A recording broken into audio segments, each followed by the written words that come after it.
Good evening. I'm Chris Matthews in Washington. Donald Trump says the 2016 presidential election saw millions of illegal voters casting ballots. People who were not entitled to vote did so, thereby rigging the election in favor of his rival, Hillary Clinton. So why would Trump make such a claim? Why would a man who's won this historic election, who stands on the verge of becoming an American president, want to discredit the very election that brought him to power? Well, we can suppose why a third or fourth party candidate who finished well out of the money, like Green Party standard bearer Jill Stein, would want to challenge the count.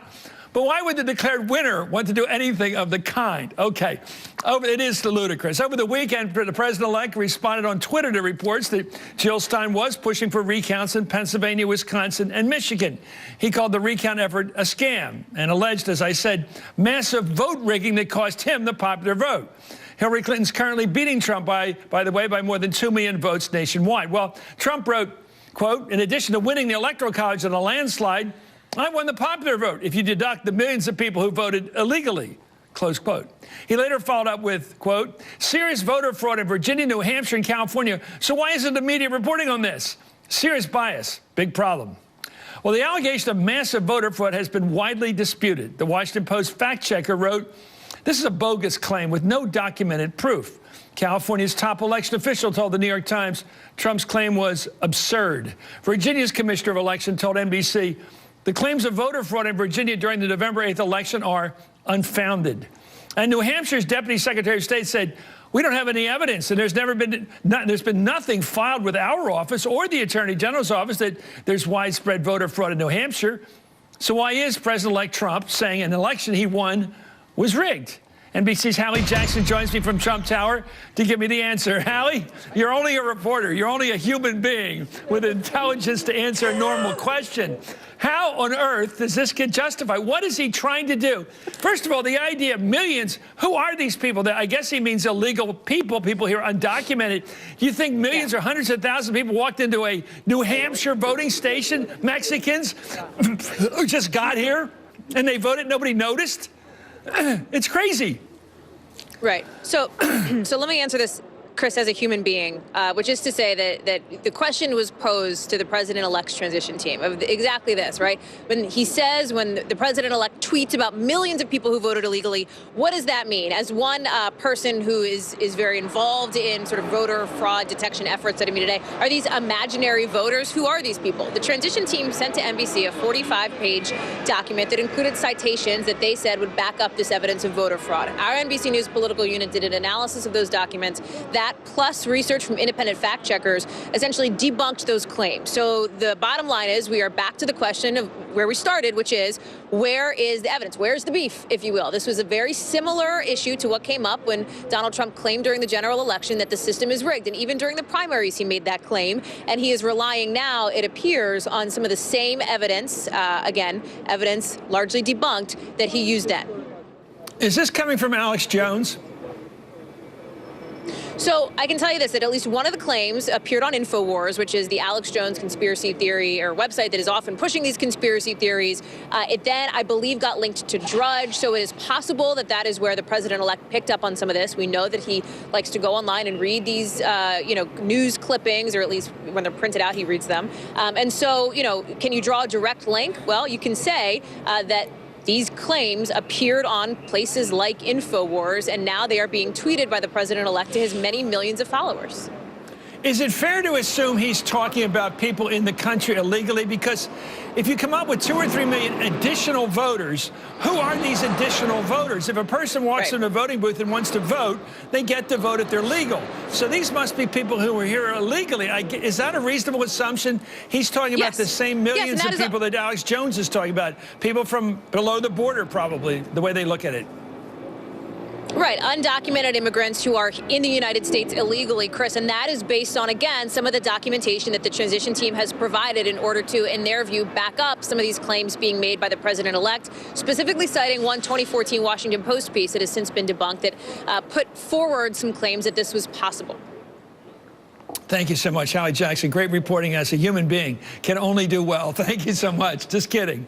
And by the way, happy Thanksgiving and Merry Christmas. I don't see you again, but I will. Anyway, as historian Timothy Naftali told Politico today, Trump is the first winning candidate to question the legitimacy of the process that gave him the White House. So why is he doing it? John Brabender was senior strategist with Rick Santorum's presidential campaign.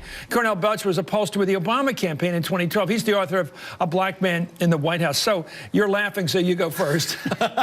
The reason I raised this is because I thought he had a pretty good edge against Jill Stein. I wasn't impressed by Jill Stein's presidential campaign. I don't think she got into the argument or even into the conversation. And now she's in the conversation with this attempt to get a recount. She'll get one in Wisconsin, perhaps other states. But nobody really expects, especially the Clinton people, that to have any impact on their ultimate result. So why is Trump joining the effort to debunk the election results? It doesn't make any sense. It is awfully bizarre, but you got to think there's a method to the madness. Look, this ideal that we rigged this election. We did a really poor job, by the way, of rigging this election. If in fact we rigged this election because he was the winner of it. But it does fall into the continuum of Trump, right? I mean, these sort of bend facts when they don't go along with the narrative. We've seen this throughout his whole entire campaign, where if the facts don't go with the narrative that he wants to set, he bends them. You know, we are, Chris, moving into a post-truth. What's the motive here? I know a lot of times you'll say things that make sense. Because he's a strong man, Chris, and a strong man, and in fact that he didn't win the popular vote goes against this idea of he's a big, strong man, and you know, he has a mandate. He doesn't have a mandate here. He's not the one. Oh, okay, that is an argument. You're making an argument now, but he has a legal right to be president.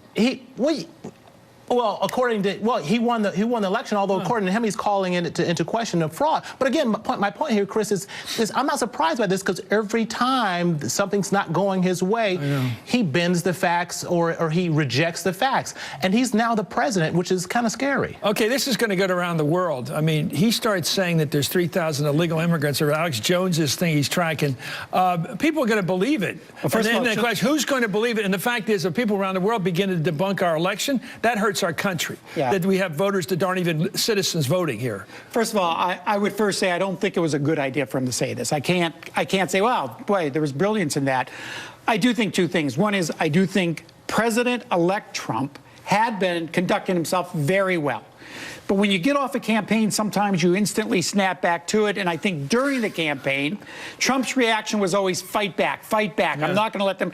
And I think this was an example where he quickly tweeted something out that has now exploded to some degree. And if you notice, there's not a lot of other people in Trump land talking about this today. So I don't think this was a planned effort, and I think it'll probably die out. Let's put this all together. You're the pollster, sir. So let's talk about this. We know there's going to be a recount in Wisconsin. Hillary Clinton's people have joined us sort of as, you know, amicus brief, sort of, we'll go along with it. It wasn't our idea, because they don't think it'll get anywhere. There are other close elections, are reasonable. Pennsylvania, 70,000 votes. Michigan, you could say.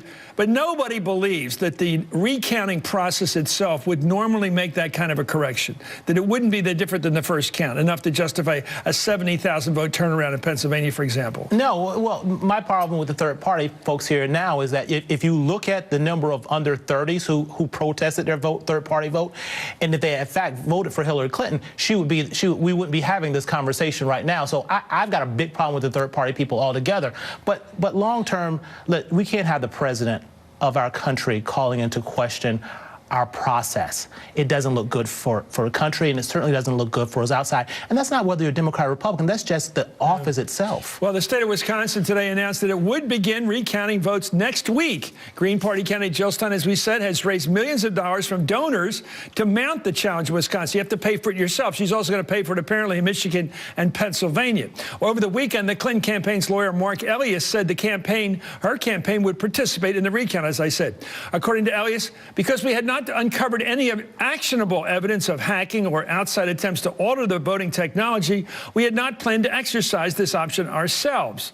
But now that a recount has been initiated in Wisconsin, we intend to participate in order to ensure the process proceeds in a manner that is fair to all sides. John, I don't know what you make of this. That's fraud. That's just making something up. I mean, let's be realistic. If you look at the numbers, nobody in the world says that there's a problem that's going to change the election. I understand why Jill Stein's doing it. She's raising a heck of a lot of money, over $6 million so far. But she still has to spend it on the recount. She can't just pocket the money. No. In Wisconsin, they said that she can also spend it on building for the Green Party. So she can use this. She can use it as a platform. For the Clinton people to add to this, I think is a great insult to American people, because there's no value in it. It's just going to divide America. But you can't call the process itself a fraud. And I agree with you that you know, I have issues with doing a recount, because I don't think it's going to change anything. But there are rules here, and she is within the rules and laws here. So I wouldn't call what she's doing fraud. I don't think is necessarily helpful. I think it would be more helpful if she had dropped out. This is but I don't think it's I think fraud. we're in a very weird conundrum for Trump. You know, he seems to have a hard time accepting his victory. Who was it that ran for mayor of New York and said, "What do you do if you win?" He says, "I'll demand a recount." I think it was Jimmy Breslin or something. Maybe it was William F. Buckley. Anyway, thank you, John Brabender and Cornell Belcher. Thank you. You aren't laughing, too happy for what's going on in this country. There's something going on here. Well, we fixed the election, but probably we did a really poor job of rigging it. Be careful of sarcasm. It doesn't work on TV. On Twitter. I've learned the hard way. You say something ironic like that, people go, "He meant that." Anyway, coming up, a field of determined candidates led by Rudy Giuliani are busy casting themselves as Donald Trump's Secretary of State.